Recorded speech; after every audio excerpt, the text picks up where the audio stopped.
All right, let's do this.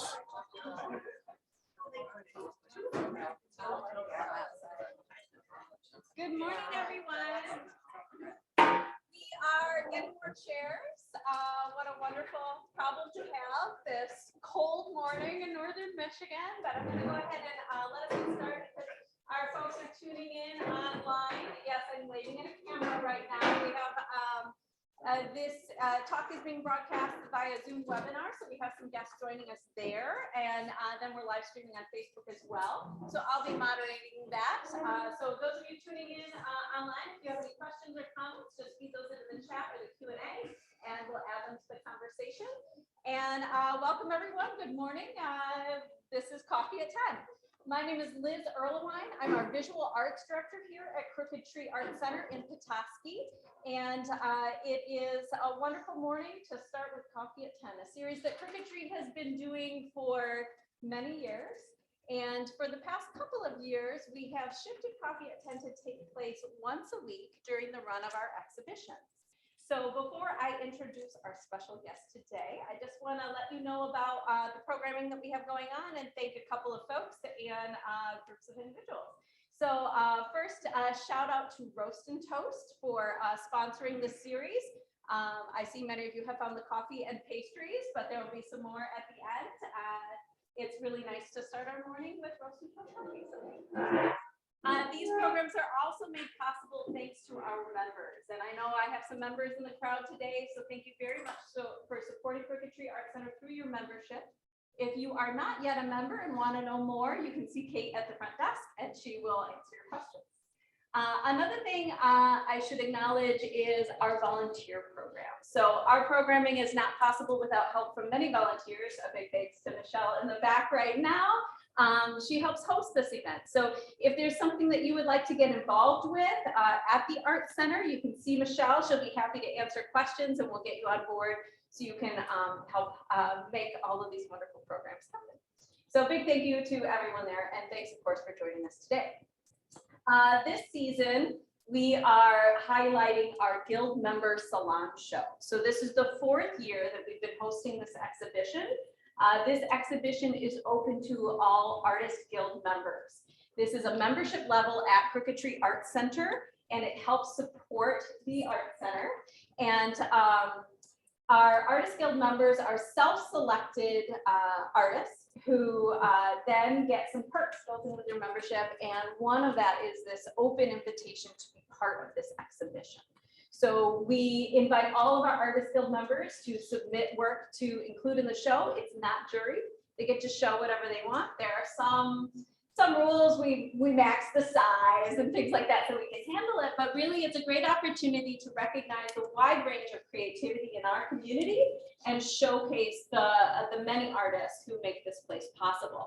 So this year, we have 107 artists participating in the show and 257 pieces on display.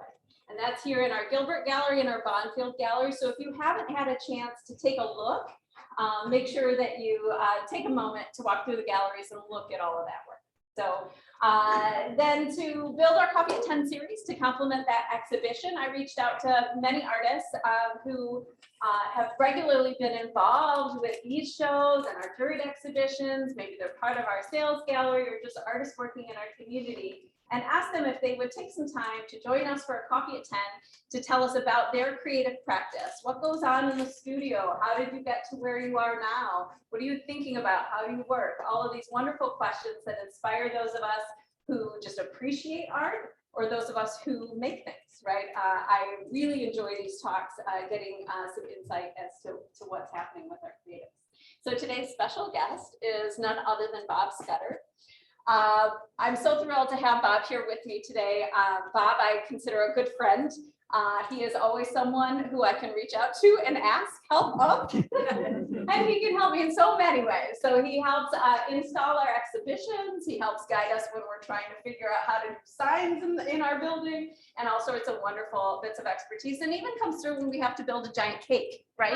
So you never know. Bob's your man. But I'm excited to have him here today, not only to help provide this program, but to recognize the amazing work that Bob produces. So Bob is a very accomplished painter. His work has been shown throughout the nation, but he is definitely found throughout galleries here in Northern Michigan, and we have a couple of his pieces on display as part of this exhibition. He's brought some additional works for us here. He is a member of the Portrait Society, and I think he might tell us a little bit about that. But I personally am excited to see Bob's work because he works in a broad range of subjects, but they all reflect a real personal narrative of what it means to be part of rural America. And that's what I really appreciate in his work. But today we're going to see a lot of different things and see what's motivating him in the studio right now. And with that, I guess I would like you to join me in welcoming Bob Scudder.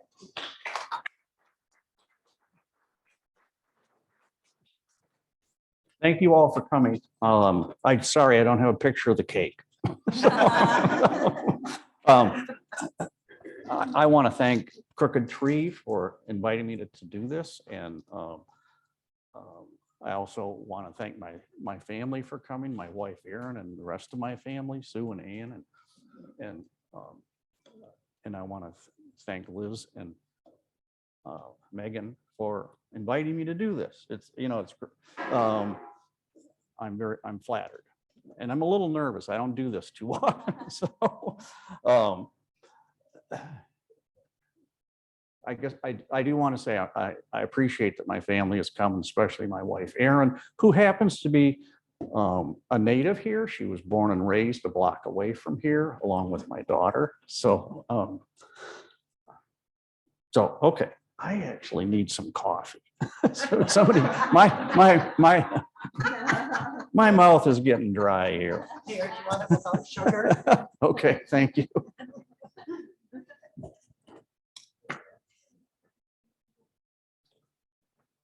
Okay, here we go. I guess my discussion is going to be about my journey, not necessarily about the brushes that I use and the paint that you use and the canvas, which is what some of the things I'll show you. But my journey has been my whole life. And I started painting and drawing when I was very young, 8, 9, 10 years old. In fact, the first painting I ever did, I was about 11, and I still own it. I did it on a window shade with leftover paint from a paint by numbers set, and I still own it. I would have showed it, but I took the picture from a book of Little Black Sambo, so it's pretty not politically correct. So I did not bring it, but that was in the 50s. So we'll go with that. I grew up in the Detroit area. I was fortunate to be able to go to high school in Dearborn, and we had a fabulous art program. And I had numerous mentors in there, and I'll get into those people a little bit later. One of my art teachers she lives in Harbor Springs, and I talk to her still occasionally. So I grew up in Detroit, went to school there, finally went to high school in Dearborn, and I got it early in my life. I got accepted in Interlochen, but it just didn't work out. The aspects of it didn't. This is my education, and I went to Kendall School of Design for a very brief period, like 10 days. So really wasn't what I wanted to do. So I moved to Northern Michigan in 1969. And I was able to move because one of my art teachers in Dearborn had an 80-acre farm in Larch Lake that he wanted somebody to watch over. He said, if you want to move up there and paint, that's what I did. This happens to be the house I lived in. This is a 100-year-old farmhouse. I lived there for a number of years. There was no running water. But it was a fabulous time in my life. I met a lot of great people. I'll try and make this story short. One of my mentors in Detroit that I worked for, who taught me how to do sign work and screen printing, when I moved up here, I don't know if you guys are familiar, but it's in Moose Jaw Junction now. And it was Larch Lake Bar at that time. And a guy named Joe Walsh used to own it. Well, Joe, after I got, and Joe was a sign painter. And I knew how to lay out lettering and make a long, it's the only place to go in Larch Lake in the 60s was, was the bar. I got to know Joe and he taught me how to sign paint. After getting to know Joe for a while, come to find out that Joe had worked at the same sign shop at A&P that my mentor in Detroit had worked at. I mean, this is like 2 degrees of separation. So, which is really kind of weird. But Joe taught me how to sign paint. He's passed away years ago. But that's sort of, and when I moved here, I painted for a few years. But that was kind of tough to make a living. So the 2 things I knew how to do was screen print, and I knew how to sign paint. So I said, well, there were, and the local sign painter, Ray Lewis, who was retiring at that time. So I went into the sign business. He was phasing out, I was coming in. So that's how I got into the sign business. And you have to make a living. So that's kind of what I did. So this is my former life. And I'm going to show you a few of these because you'll be familiar with them. Most people know this. We redid this 35 years ago. And then when we had that storm about 4 years ago, tree took it out, so we rebuilt it. The interesting thing about this, and one of the fun things about this sign is all those letters are hand carved gold leaf. There's 2,000 leaves of gold on that sign. If you know, and gold leaf is and the reason I'm going to bring it up because it does segue into painting. Gold leaf is very cool stuff. I just love it. This is a hand lettered job that you guys are probably familiar with. Everybody knows the pointer. I did that 40 some years ago.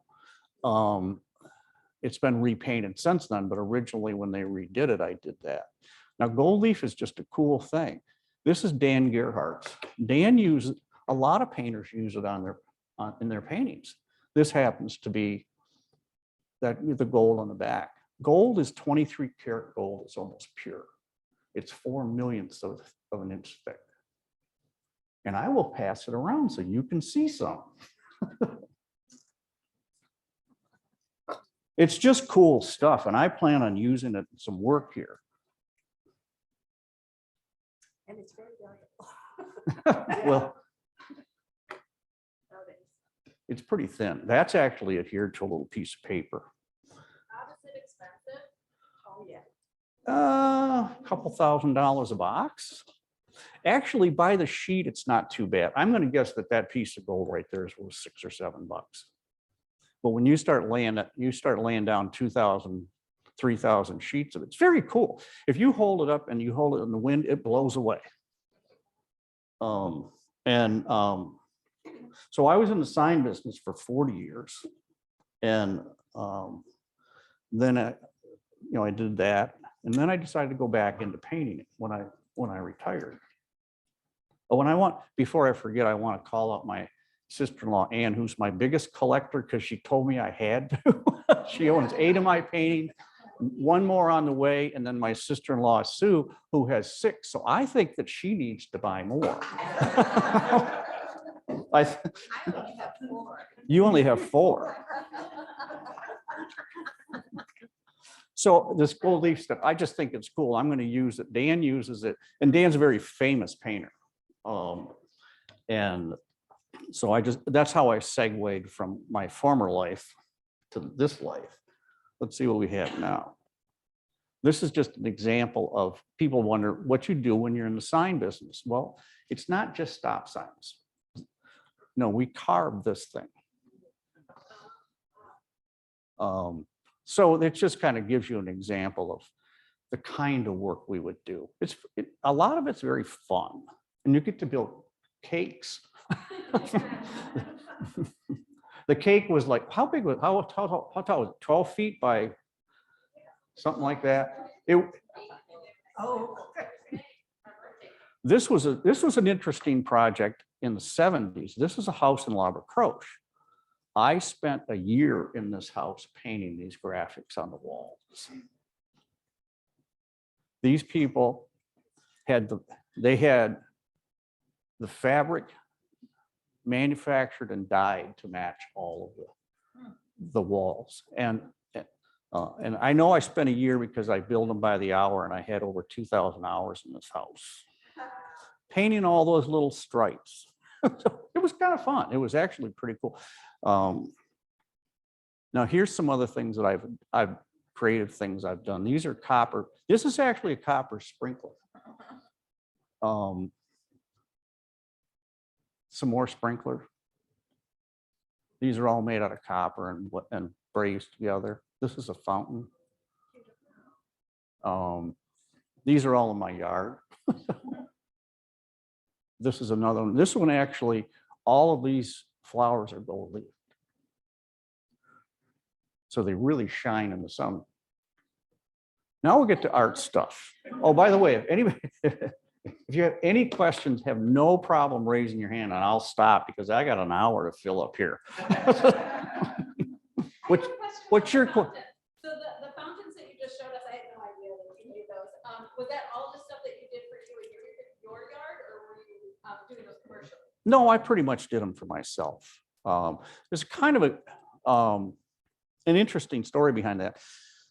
If you know anything about CNC work, you can make three-dimensional models with CNC routers. So what I did was I would take a maple leaf or any leaf that I wanted, and I would actually program a male and female mold for those. Then you cut them out, and then you put them in a hydraulic press and press them so they look like those leaves. For instance, like if you go back to this, those I didn't, those were handmade. These are all pressed. It's copper. All of this is copper. So if you have 200 leaves to make, you sure don't want to sit there and hand. But so I made these molds, which was kind of really a fun project. What were the molds made of? They had to be substantial. They're actually made out of MDF. Because MDF is, if you buy good quality MDF, it's very dense. And it's also, and you can also, you can carve it. And with a CNC router, I'm assuming everybody, it's a computer-driven router, so you make three-dimensional model, and then it just cuts it. But MDF it doesn't have any grain in it. And good MDF is very dense. You can buy it at different levels. Okay, on to the art stuff. Here's my little bio. I'm a member here. I'm a member at Jordan River, Arts Council, Charlevoix Circle of Arts, Boyne Art, OPA of America, National and Portrait Society of America. I'm a co-ambassador in Michigan for that organization, and I'm in 3 galleries. And I volunteer here a lot for this, whatever they need me to do. They haven't asked me to do any janitorial work yet, but I and I facilitate a weekly painting class at the Friendship Center. I've done that for years. Pardon me? I still do that. Yep.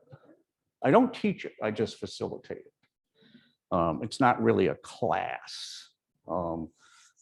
They've been doing it for years, and actually the way I got started in it was Sue used to be my sister-in-law, Sue used to be the director there and asked me if I would do it. Okay. This is my studio. Some people want to know. This is just a quick shot of it. This is the view out my window, so it's not like I'm stuck in the basement. It's not all bad. I could go into what, how it's laid out, but I just, pardon me. This part, this gets into what I do or what I use these things for. Usually when I'm working on a painting, I like to have, like, this is just a printed photograph from Walgreens. Obviously the painting on the easel is a rough-in. I use a digital photograph on the right on that monitor. And that monitor sometimes is used for football. Not a lot lately, not from here on out, but there may be golf involved in that. Up in the left-hand corner is a posterized grayscale value reference. What that basically is it's a gray, you take your image, you turn it into grays, and you turn it into gray values, because you can take all of this other stuff away. You can take the photograph, you can take the digital prints, you can take everything away. You can paint from that, because the values are all you need. You can make up the colors, but if you don't paint the values right, the painting's not going to work. You have those values are the blacks and whites of what you paint. So that's my reference setup. I've gotten in, this is a question I have from a lot of my artist friends, and studio lights are always a problem. You never know whether you have it right. You can read about it, and they talk about lumens, which is the amount of light that light bulb puts off. And then you talk about the kelvins, which is, how warm and cold it is. When you paint, you want to, here's what I've learned recently, and this is what I've changed. I want to paint about 5,000 K. 5,500 is pretty much daylight. You get above that, it's really blue. I paint around 5,000 because it's a balance. I think I get a balance here. So that's what the kelvins are. Now, the lumens, we go back to the lights because they just tell you how much light that bulb puts off. Which the two other factors that are difficult to either establish or measure are the color rendering index, which means, okay, if I have a red in front of me and I have it underneath this light, is it really red? If I take it outside, is it going to look the same? So what you're shooting for there is some color index that's above 90. If you really find one that's up around 96 or 98, you're really spot on. They're pretty hard to get. But what I've learned recently, and what's answered my question, is that what are luxes? Lux is the amount of light that hits the wall. In other words, hits your canvas. If you're painting and you put this bulb back there, how much light's going to hit your canvas in relationship to if you put it up here? This is really sort of what answers the question. And there's a lot of painters in this room. So you sit there and go, okay, are my lights too bright?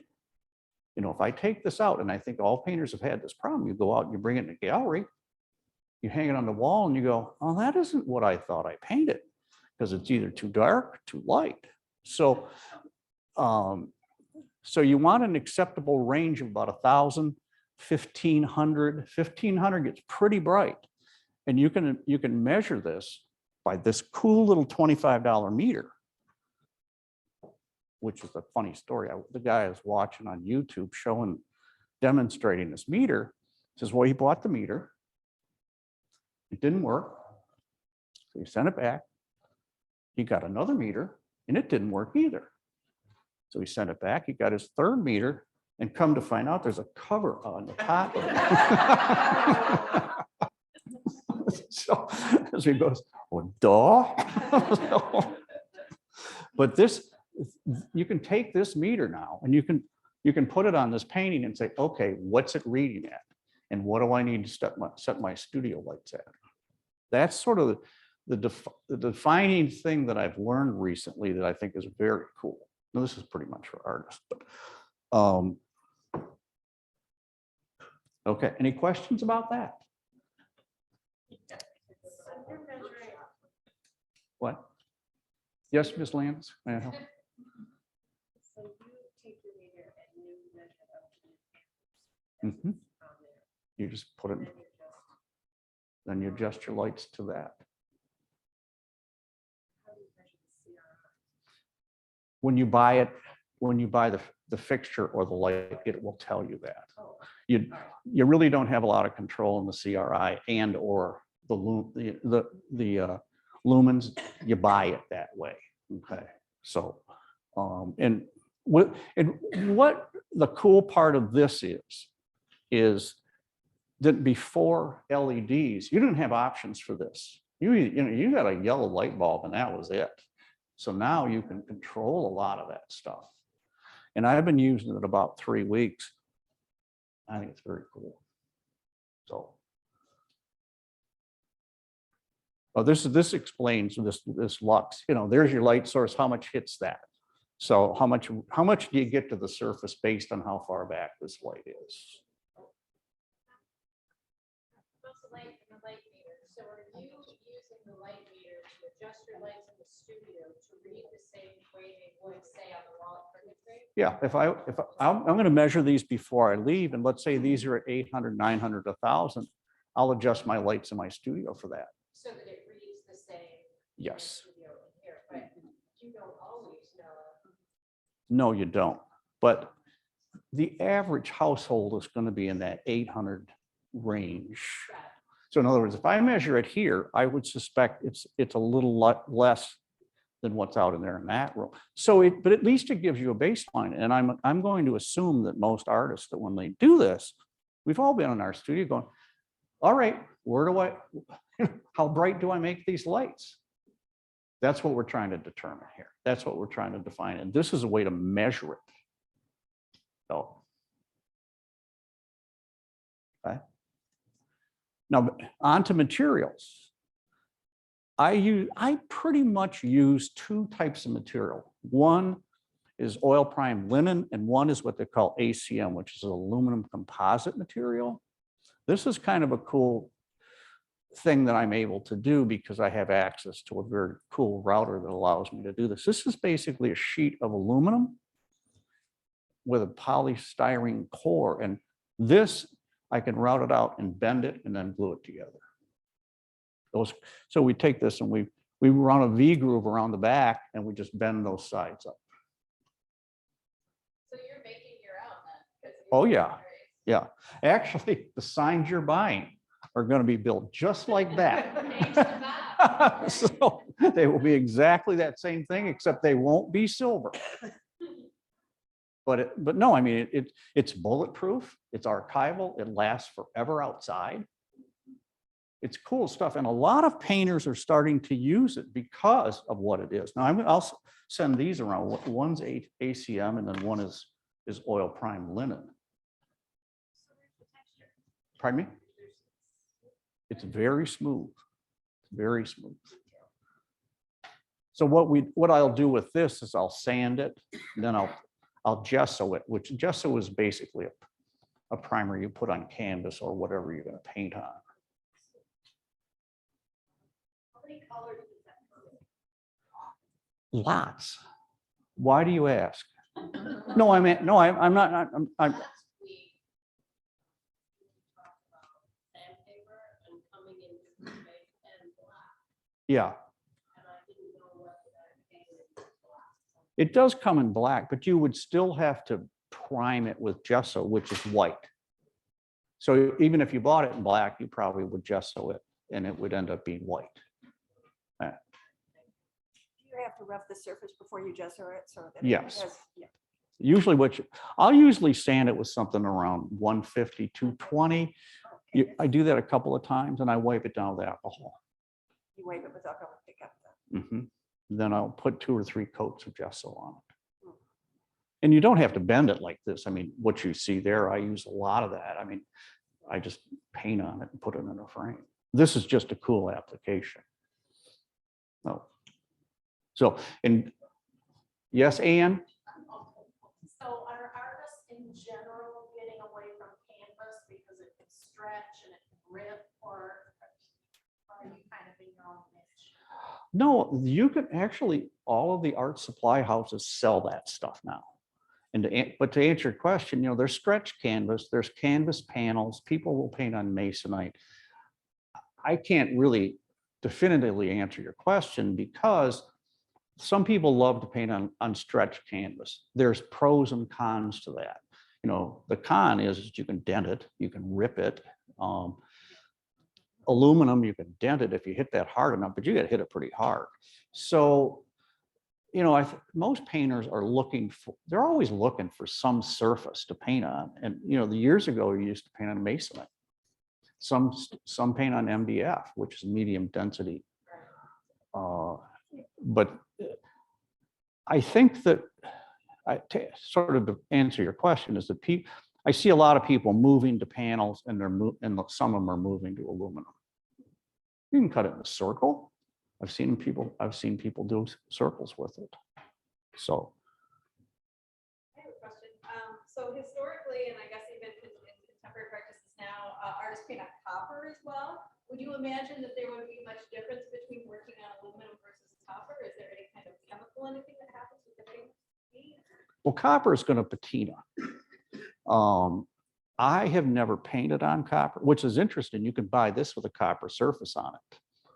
But I don't know enough about copper to answer your question. It's going to patina eventually. It's kind of cool.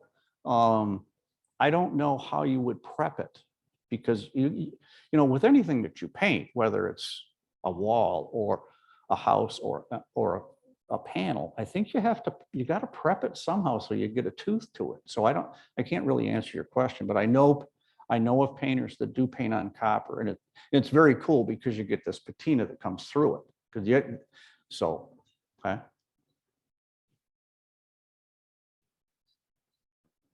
Now here's some work.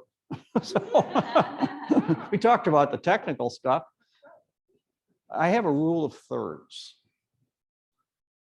I try to paint a third of gallery work, a third of my time in commissions, and then I want to paint a third of personal things that I want to paint. I think it keeps your sanity. I'm just coming out of doing 5 commissions, and I have one for my sister-in-law I'm doing. So, and she paid me up front and said, I'm going to move, you need to move me to the front of the line. I said, I can be bought. So, no, but this keeps your sanity because, you know, just because, I mean, I have a gallery show coming up. I have to have 19 paintings for. So, you know, you just don't want to be just screaming through that. You want to, it's kind of like if you got to go play sometimes. And playing is your personal choice, the stuff that you'd like to do, things that you pick to do. So. What gallery show are you doing? Pardon me? What gallery? Oh, at Three Pines. I have a show in July at Three Pines. I work a lot from photographs. Being in Northern Michigan, and I do a lot of portraiture figurative work. It's very hard to get reference stuff, to have a model and paint from that model. And a couple of reasons. One is I don't paint that quickly. And so you have to work. I mean, I have a lot of people I know work from photographs because you just can't get a model for 3 or 4 days. Okay. The things about photographs that from a technical standpoint you need to be aware of is the light areas are going to burn out. You take a photograph, you can just about bet that those lights are much lighter than if you were standing in front of them. That's what cameras do. They do 2 things. They make the lights brighter and they make the darks darker. So the dark areas are going to read darker. So you have to mentally be you have to be aware of that when you paint. You have to say, okay, I'm not going to do this. I'm not going to render this photograph because it's probably not true. So you got to compensate. If you're going to, this is a funny part about being a painter. When you become a painter, you also get to become a photographer. There's 2 things you need to learn. You need to learn to take reference work. Then you have to turn around and you need to learn how to take a photograph of your painting when it's done. The whole thing is a whole different, you take on a whole different career with that. So what a 50mm lens will be pretty much spot on. If you use your iPhone, it has a very wide angle lens. It is going to distort everything. In fact, I took that picture of my studio. I think I can go back to that. And there's a perfect example of that. If you look at these vertical lines in the window and the walls, they go like this. And that's why, is because they have, the iPhone distorts it. It allows you to take cool pictures, but you have to be aware of it. You have to straighten it out. This is some of my early work from 1975. These were probably taken out of a magazine. I took, these were acrylics. I started in acrylics, and when I went back after I retired, I went back into oils. My current work, this was the first painting I ever sold. This is my cat. So, I don't know how it reads from back there. Boy, it looks big from here. This is one I just did recently. My daughter's cat. This was a personal piece that I just wanted to do. It was, it wasn't a commission. It was one of that third where I just need to do something I want to do. This was a painting I did 5-6 years ago. It just recently sold.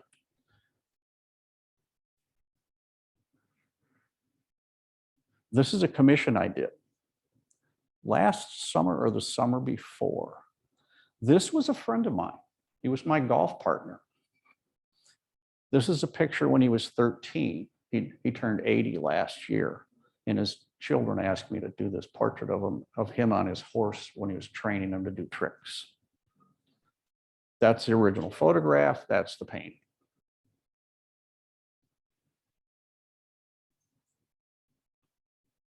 This was this is one of the first paintings I sold, and it was sold from here.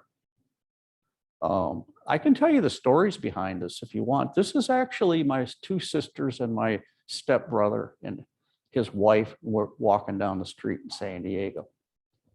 I took this shot one evening. I love doing this stuff. I love doing nocturnes. There's just this softness and eeriness, and you can play with nocturnes. You can just do very cool things with the light. I love working with this kind of stuff through here and through here. It gives you a sense that there's something going on inside of that archway. And nocturnes, well, not necessarily just nocturnes, but it's just fun to do that stuff. And the lights it's just fun to paint them. This was taken in the back room of Johann's Bakery. I'm not trying to brag on myself, but I took this photograph and I took a whole, if you've ever been back there, there is so much stuff back there. I mean, there's piles and piles of flour and sugar and all this stuff. This is Mr. Green. I did this painting, and his daughter, Trisha Whitty, his stepdaughter, said, I need that painting. This is her stepdad. And I said, okay. She bought it. And this is very flattering to me. She goes, you don't understand something about this painting.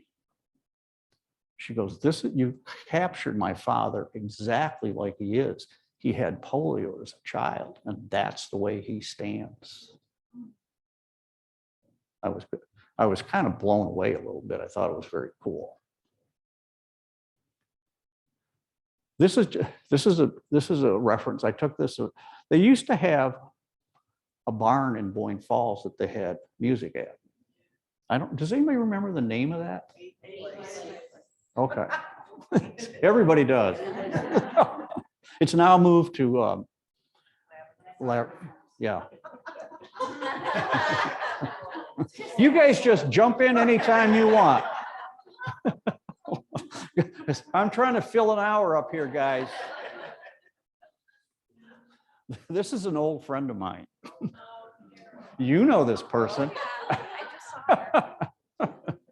Does anybody else in this room know? Huh? I'm going to tell my favorite Carol Parker joke. No, I'm not going to use that word. So, if anybody knows Carol Parker, she's a legend in Northern Michigan. Carol is one of the funniest, wittiest people I know. This picture was taken, she's sitting smoking behind the pier. She's in the alley smoking. You just, I eventually gave her this painting. I said, yes, next to the dumpster, which all smokers were, when I was a smoker, we were all had to go back to next to the dumpster. So this story about Carol, Carol's husband's sick. He's in the hospital. She gets in the elevator. She has a full length mink coat on. Lady gets in next to her and says, do you know how many animals you had to kill to make this coat? And she looks at her and she said, do you know how many animals I had to sleep with to get this coat?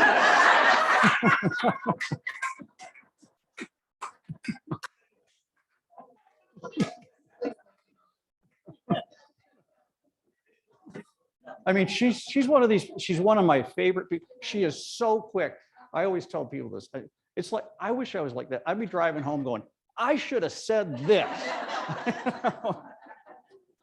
She is the first mate on the Pointer, along with my brother-in-law.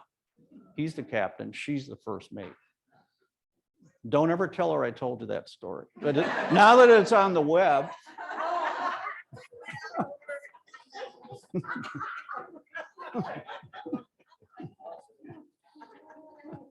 This is just a reference I took at the Boyne City Farmers Market years and years and years ago. I just love this painting. I just, there's something about this lady that was just cool. Oh, thank you. This was taken at North Parks. I did this as a reference.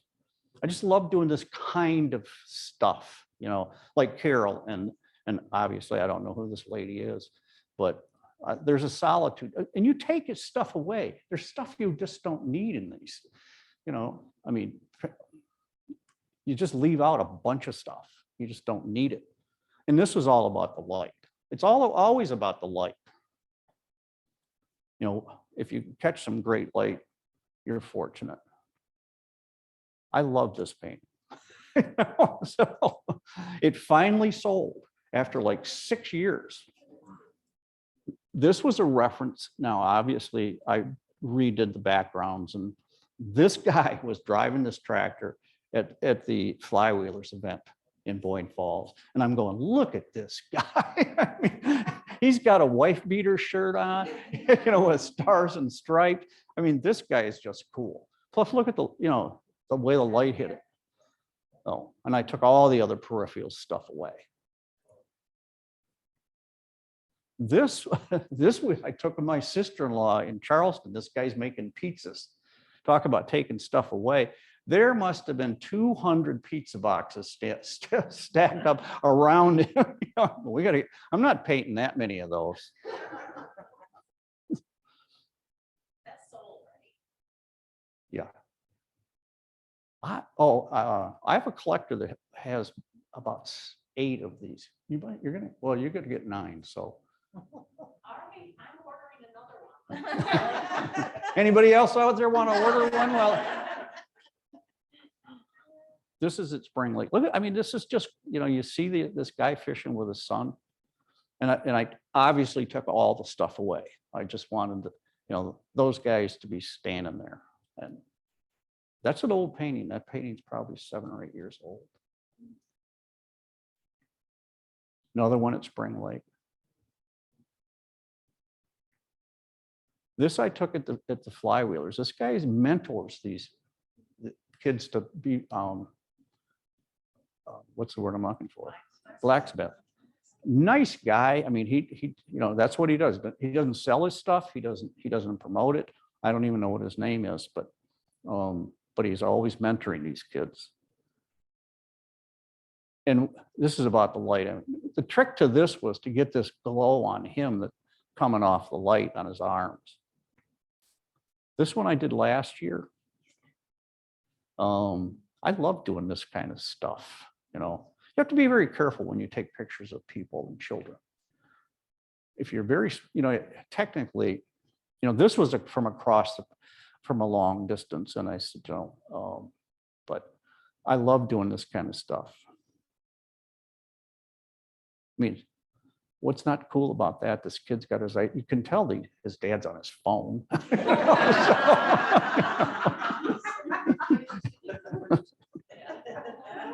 This one was at Flywheelers. I love going to the Flywheelers. There are so many interesting people, and there is a lot of great people there. All the tractor guys are there, you know. This was an interest. I'm driving through Boyne City, past Lake Charlevoix, and these two girls are out riding horses in the lake. And I'm going, I slammed the brakes on it. And I said, now there is something you just don't see every day. Oh. Get their permission. I didn't on that because they just took off. A lot of times you do, you have, you know, and you being in your business, you probably, you know, you get into that issue. You have to be careful, but when you paint somebody, you know, are you really, you know, it's like, you know, it's like this one. Do you know, you don't know who these people are. They're, you know, you're not doing a rendering or using their image.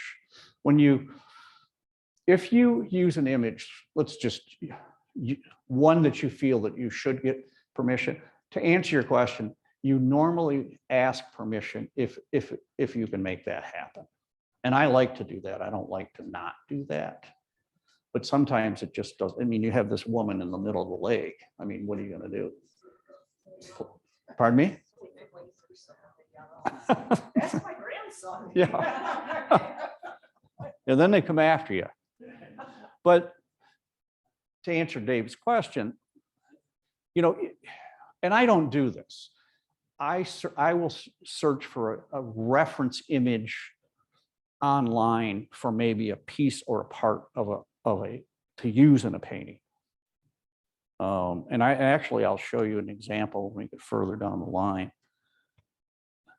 This was, I think Gretchen and I took this, we were out, Gretchen is kind enough to take me out and let me take pictures when she runs the boat when they're running the races. And this is just, they're just fun stuff. I mean, look at these guys, you know, you got a flag. How bad can this be? This I did, somebody owns this piece. You know, if I didn't have my family, I'd be broke. Cindy owns this piece. I took this photograph on Broadway in Nashville years and years and years ago. Oh, and it's just, I mean, it's back to those nocturnes. Look at what you can do with light on these things. You just, I mean, the light coming out of the building, the light, you know, the street light. And you can tell it's so bright at the end. It's just great fun to be able to paint that kind of stuff. It's a challenge, but there's a feel to nocturnes that you don't get with daytime stuff.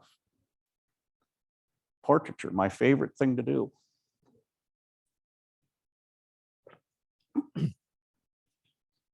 I'm a co-ambassador for the Portrait Society of America. And basically what that means is we promote the Portrait Society, not as a sales thing, more as if you like portraiture, this is the place to go. I mean, they're fabulous. I go to their conference once a year, and I tell people I'm stuck in a hotel with 500 portrait painters. Oh my God, how bad is this? You know, but these people are fabulous. So we're talking about worldwide portraiture painters. One, Kensler just died. He was involved in the Portrait Society. He has 25 pieces in the National Portrait Gallery. Talk about serious painters. I just go there and go, ah. This was the first portrait I painted after I retired. It's my daughter. It's pretty tight. This is my niece. Anne owns this piece. And I tried to sell Anne this piece, and she didn't really want it originally. This may be the best portrait I ever painted. There's a freedom to this portrait that you don't always get. Usually what happens when you stand in front of your easel and you're going to do a portrait, number one is it has to look like the person that you're painting. I mean, it's not like if you paint a tree and it doesn't have a limb on it, you're kind of done if it doesn't look like. And I painted this for a couple of reasons. One, this was one of those things where it was a personal choice to paint it. I really wanted to paint this photograph of Margot. She's got bright red lipstick on and a turquoise blouse. I'm going, how cool is this? I mean, you get both, you get red and bluish green in it, but there was a freedom to this. Like the hair, I spent very little time on the hair. I mean, if you want to go and paint, ultra detail, I'm forgetting the term is, people that, I mean, I know people that sit there and paint every hair. And if you can move away from that and you can convey it without having to do every little piece of detail, that's sort of your goal. It has to be a painting. It doesn't need to be a rendering. Not that I didn't want it. I was negotiating the price. You were what? I was negotiating the price. Yeah. This is my daughter and my grandson. This is something that I wanted to paint. My daughter's not here today, but my daughter has no more wall space left in her house. I paint my daughter, I paint my grandkids. What more fun to paint? And they're great subjects. This is my grandson, Max, excuse me. I call this the car seat series. I don't have the third one, but Erin took a photograph of my daughter when she was about 1.5 years in her car seat. The car seat was clean. She was clean. The light, she couldn't move. So she took this picture of Sarah. And so I started a car seat series. So now here's the one I did of my daughter. So I'm going to do one of my granddaughter, but I just need to get a good picture of her. So these are just great fun. Obviously, I don't own them. Somebody has them hung on their wall. Thank you. This is my daughter at her wedding. Yes, there's this reference photo was taken in my garage. It was standing in front of my workbench because she was getting married in our front yard. But the light in this is incredible. So Plus, it's great to see these paintings really big, and we have a lot of light in the gallery right now. If you want to see the actual piece. oh yeah, it is. Yeah. Good lighting, it's actually- Yeah, it is over there. Excuse me, I gotta.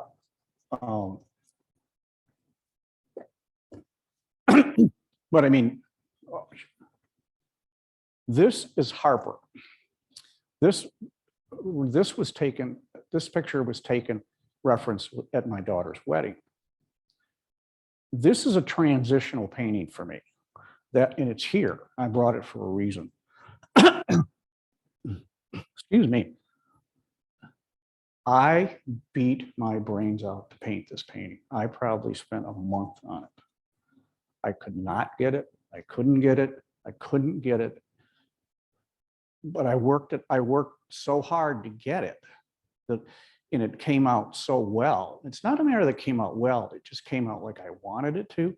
And there's a trick, not a trick, but what you do when you get stuck, you flip it upside down and paint it. I painted this painting upside down for 3 days. And when I did that, there's a book called Drawing on the Right Side of Your Brain. And they recommend you do that because what that does is that, because this painting, everything had to be in exactly the right place. Eyes, nose, lips. When you flip something over, it changes. Your mind doesn't think it's an eye. It thinks it's a shape. So you start to paint the shape. You don't paint the eye. Can I tell a story about that?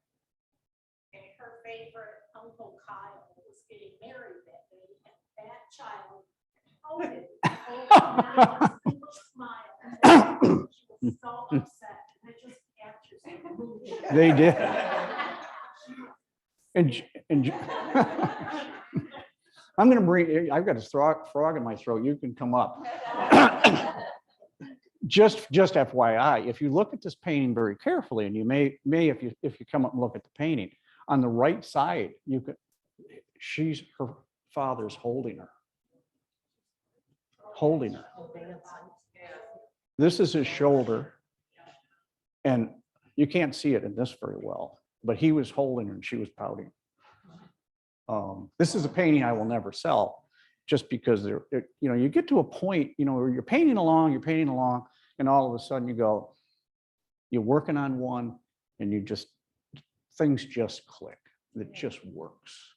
And this is the only painting I've ever done a print of, and I did it for her mother and her grandmother. This is my granddaughter. I'm sorry you have to see 200 pictures of her. This is actually in her backyard. It's kind of an Andrew Wyethie feel. I've been accused of that, but that's okay. It's something I wanted to paint. Not everything you want to paint, you have to sell. So. Scudder, in that painting, what was the first thing you started with? That painting? Yes. This is a compilation of a bunch of photographs. My daughter took a picture of, that's a barn on their property, and there's a hill. And she had set up a slippery slide out of black plastic, and that came down the hill. But I said, look at that shot. And then I had this shot of Emmy, and so I took the black out. I put her in there. It was just something I want. And I painted this a couple of times. I didn't like the first time I did it. I didn't like the composition, so I changed some things. But so that's a compilation. That is not painted from a straight up reference photo. This is I brought this one. Of course, I'm more my granddaughter,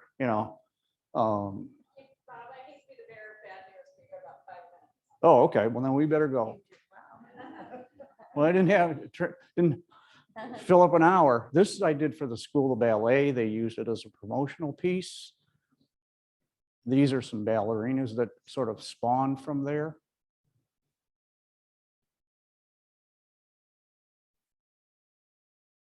I'll just click through these. We'll get miscellaneous stuff. I got a lot of miscellaneous. I'm just going to have to go through these if we only have 5 minutes.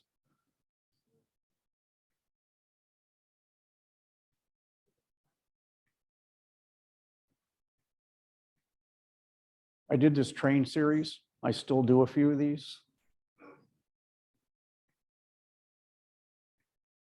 I can't tell the story if we only got 5 minutes. I want to get to the end, outside the box stuff. This stuff is fun. These are concepts that you just come up with. This was done for the Harbor Springs Festival of Books. It was supposed to be about language and so on and so forth. The drawing on the right is the conceptual drawing I did drinking coffee one morning. This is the finished piece. And you were talking about getting references offline. I needed to get hieroglyphics and Roman numerals and that kind of stuff. This is actually cut out of ACM in that shape. This is one I did for a surrealistic piece for Three Pines. They were having a show. This is also done on ACM. These are great fun to do. The drawing on the right is the conceptual drawing of it. Doesn't get to be very fancy. You just draw it and paint it. This one was great fun. This was, we were assigned to do a painting based on an ode from Pablo, Mine was an ode to tomatoes, and if you read the ode, you'll know what this means about they sacrificed the tomato for to make the salad, blah, blah, blah. So that was a great concept. That was great fun. I'm having a show at Three Pines, little self-promotion here, These are future paintings I'm going to do. The one on the right, is the one I'm doing for my sister-in-law, Ann. That's my grandkids on top of a hay bale in their backyard. The other two are me. So, they're me with my daughter. So those were actually 30 plus years ago. So I'm probably gonna paint the middle one first. I'll probably do them both, but those are some of the ones that I just. Yeah, it's already on my easel. So these are ones I want to do.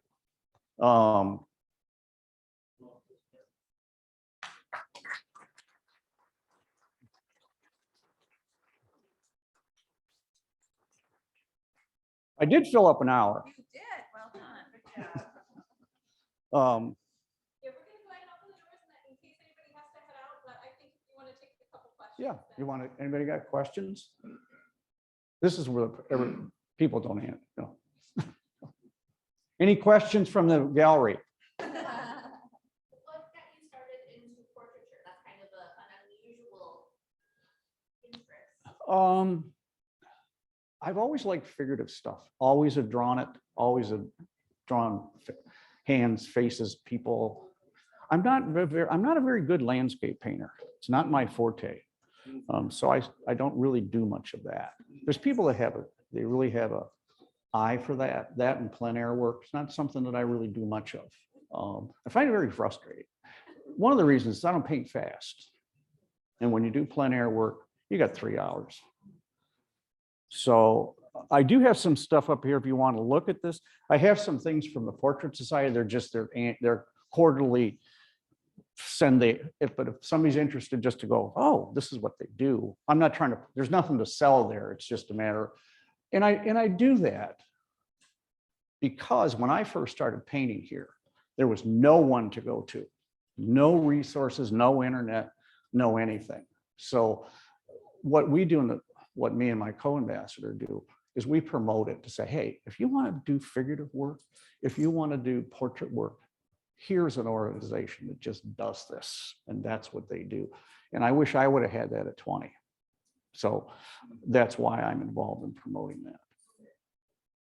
I don't have a question, just a comment, but Bob did a portrait of my son, and if you've ever seen a portrait that when you're on one side of the room and you walk across the other side of the room and the eyes actually follow you, it is very strange, and I don't know if he did that on purpose.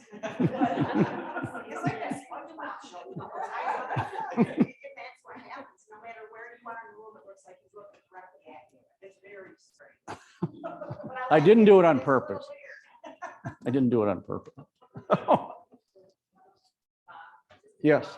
People, there's so much artwork in the galleries right now, but I did want to bring to your attention, there's a piece by Bob Scudder on that wall as well, along with the one that is Billy Bugs. Oh, aren't I supposed to stand there, go like this? Yes. Well, thanks everybody for coming out. Oh, she has a question. Oh, sorry. Oh, I'm Did I- sorry. No, well, I got it.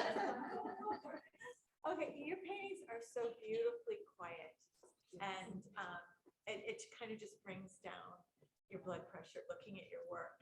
Do you do something before you enter a painting to kind of get that, or is it just there? I think it's the subject that attracts me. It's not a matter of representing. I actually know people. I know painters that will actually meditate for an hour before they paint. I don't do that. I think it's the subject that I mean, I don't paint a lot of color. I don't paint a lot of splash. Subject is quiet. So there's no mental exercise, and in that whole discussion about why do you paint what you paint? Well, there's no spiritual thing with me. There's certain things that I just like to paint, and whether it be a barn or whether it be a train, there's just something about certain things that are very cool. And, but they're not very. You're right. It's the subject I pick. Well, I want to welcome everyone to continue the conversation, but I am going to wrap the virtual call so we can say goodbye and let you go. And there's more coffee and pastries. Again, you're welcome to stick around and chat for a bit. Just another little heads up, we did publish our summer workshop and kids camp series yesterday. So if you're looking for some opportunities to get your kiddo signed up in a class or find a workshop for yourself, be sure to check that out. And one more big thank you to Bob. Thanks, And Bob. I want to thank everybody. I want to thank everybody for coming. I'm very flattered. I'll